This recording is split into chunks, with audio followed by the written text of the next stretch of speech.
So this is where we are, not with a standing ovation or a record-breaking three-pointer, but with stunned silence, empty seats, and a league gasping for air. Caitlin Clark, the WNBA's brightest star, is officially sidelined. The diagnosis? A groin strain. The timeline? Indefinite. And just like that, the WNBA is hurtling toward chaos. One player goes down, and the entire scaffolding of hype, hope, and financial momentum starts to collapse. This isn't just a minor setback, it's a full-blown emergency. Because if Caitlin Clark isn't playing, the league isn't just missing a player, it's missing its entire foundation. The numbers don't lie. When Clark plays, arenas are packed, ratings surge, and social media lights up like Times Square on New Year's Eve. But when she's gone, a 53% drop in Fever game viewership, a 50% collapse in overall WNBA ratings, sponsorships freeze, merch sales dwindle,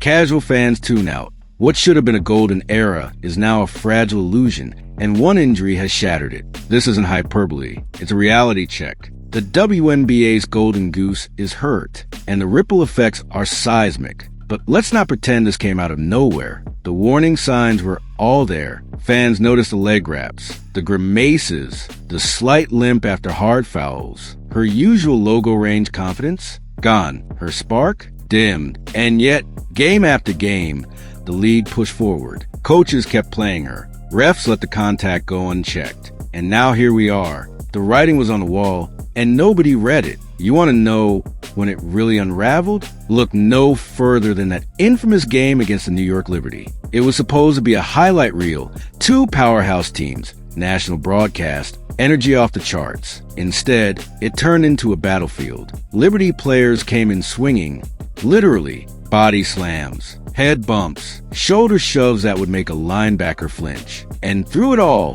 the refs stood there like statues, whistles holstered, eyes conveniently elsewhere. It wasn't basketball. It was chaos disguised as competition. Natasha Cloud ripped the ball from Clark with such force it nearly spun her around. No call. Caitlin hit the floor. Still no whistle. The message was loud and clear. She's on her own out there. And the hits kept coming. Back, head, arms. At one point, she limped through the final quarter like a soldier on a battlefield, refusing to give up even as her body begged for mercy. And what did the league do? Nothing. Silence. Business as usual.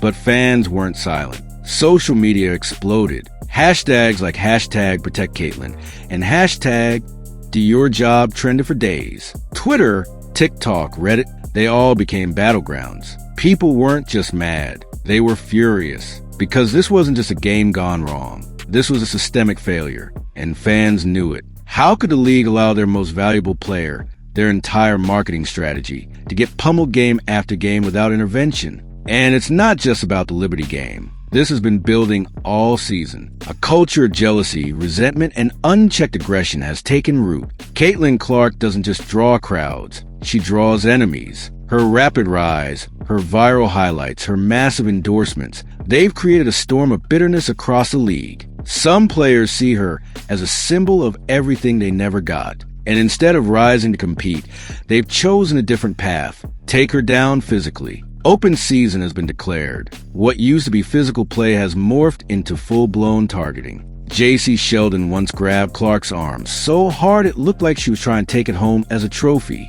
Body checks so violent they'd be red cards in soccer. And through it all, the league shrugs. The refs sip their iced coffee. The coaches smile in press conferences. Meanwhile, the WNBA's biggest asset is out there playing through pain like it's part of the job description. And perhaps the biggest betrayal came not from rivals or refs, but from her own bench. Late in a recent game, the Fever were up by 8 points. 16 seconds left. The win was secure. And yet, Clark was still on the court. Why? Fans screamed in confusion. Sports analysts raised eyebrows. What was Stephanie White thinking? Why risk her franchise player in garbage time? It was a reckless decision, one that now feels downright negligent. She got no protection from the refs, the league, or even her own coach. And now, with Clark on the sidelines in street clothes, the WNBA is scrambling. The boardroom meetings have turned from celebration to crisis management.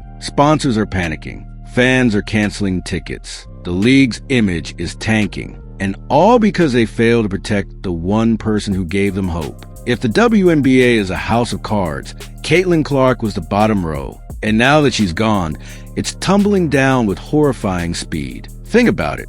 Without Clark, the WNBA looks like a series of side plots without a main character. Highlight reels turn into recaps of missed shots and fouls. Even the social media buzz dies down. It's like watching a Marvel movie without the Avengers, just a bunch of extras trying to carry a plot that never should have been theirs. The WNBA banked everything on Clark, and now they're paying the price. It's not just a fever problem, it's a league problem. Ratings are in freefall, ticket prices have cratered. Games that once sold for $90 now struggle to fetch $25. And fans? They're not just frustrated, they're done. One viral comment summed it up. If the league won't protect its stars, why should I fund their negligence? Harsh words, but can you blame them? To make matters worse, it's collective bargaining agreement time. The league was supposed to walk into those negotiations with record-setting viewership stats, rising ticket sales, and a rising tide of mainstream attention.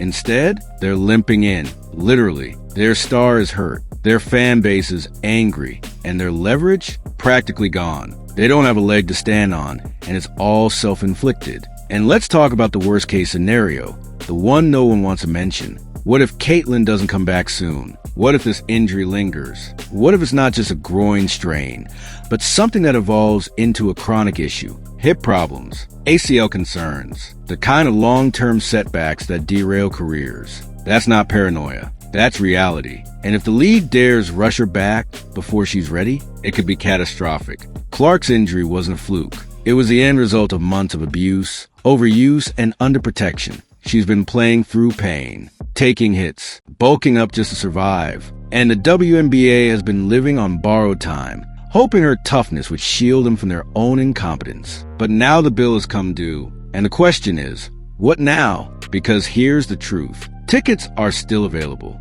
and they shouldn't be. When Caitlin plays, they vanish in minutes. But now, entire sections sit empty. And the irony? The league is still promoting upcoming games using 2 injured players. It's like advertising a concert with no headline act. Everyone knows what's missing, and no one's buying the lie. So what happens next? That's the million-dollar question. Or rather, the multi-million-dollar one. Considering how much the WNBA has banked on Caitlin Clark's image, her star power, her momentum, this isn't just a detour. It's a cliffhanger with no clear resolution. If this were a scripted drama, now would be the point where the main character disappears, and everyone else scrambles to fill the void, only to realize they were never meant to carry the story. And make no mistake, that's exactly what's happening. Without Clark, there's a silence hanging over the league, not just in the arenas, but in the narrative. Even the players who once scoffed at her popularity, who roll their eyes at the endorsements and media coverage, are starting to realize what she actually brought. Attention, relevance, headlines. With Clark on the court, every game felt like an event. Now, even primetime matchups feel like regional broadcasts. The sparkle is gone, the stakes feel lower. And the league? It's teetering between delusion and damage control. Because as much as someone act like the league is bigger than one player, the numbers don't agree, and the sponsors are noticing. The same companies that lined up to pour millions into Clark-led campaigns are now quietly pulling back. They didn't invest in the WNBA. They invested in Caitlin Clark. And now they're staring at a marketing strategy that's missing its centerpiece. What's worse, some sponsors feel blindsided. They believe Clark was protected,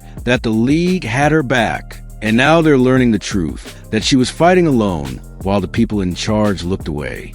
For years, the WNBA has begged for attention, for equal pay, for broadcast coverage. And then, like a miracle, Clark appeared. She brought everything they were asking for. Ratings, cultural momentum, relevance. But instead of protecting that gift, the league acted like it didn't know what it had, like it could just plug in another player and keep the machine running. But you can't fake star power. You can't manufacture what Clark had. And now, they're learning that the hard way. Let's be brutally honest. This moment could define the WNBA for the next decade. Do they course correct? Do they change their officiating standards? Do they crack down on dangerous fouls? Do they hold coaches accountable for reckless play calling? Or do they continue pretending everything's fine while the foundation crumbles beneath them? The longer they stay in denial, the worse this gets, because the fans, they've seen behind the curtain, and they won't forget how this was handled. And what about Caitlin herself? That's the emotional center of this entire mess. She's a 22-year-old carrying the weight of an entire league on her shoulders. She gave them everything. Her body, her spotlight, her energy. And what did she get in return? Cheap shots, late game risks, and now an injury that could sideline her for weeks, maybe longer. You think that's sustainable? You think that's how you treat someone who single-handedly resurrected your brand? It's malpractice. It's betrayal dressed up as business. This isn't just a story of an injury. It's a story of a league's priorities, of a system that still hasn't figured out how to handle success. Clark didn't ask for the hype. She earned it, and now she's paying the price for everyone else's failure to adapt. The league wanted to ride her wave, but it never built her a lifeboat. And now that the storm has come, everyone's looking around wondering why they're drowning. And here's the dark truth. Some people in the league are probably relieved. Not the fans, not the sponsors, but the players who felt overshadowed. The ones who resented Clark's rise. For them, this injury resets the board. Level playing field. No more ESPN spotlight hogged by one rookie. But here's the problem. That spotlight didn't come at their expense. It was lifting the whole league, and now it's gone dim. Meanwhile, Clark's absence is already being felt far beyond the stat sheets. Youth engagement is dipping. Social buzz is cooling. Even local news segments have stopped highlighting Fever games. Why? Because without her, there's no story, no spark, no magic. You can't build a brand around someone, then act shocked when the brand collapses without them. That's what the WNBA is dealing with now. A void it never prepared for. The conversation now isn't just about Clark's groin strain. It's about what this injury exposed. The fragility of the league, the lack of contingency planning, the refusal to evolve officiating standards, and perhaps worst of all, the cultural rot of letting resentment masquerade as defense. This wasn't just a physical breakdown. It was an institutional one. And if the WNBA doesn't take a hard look in the mirror,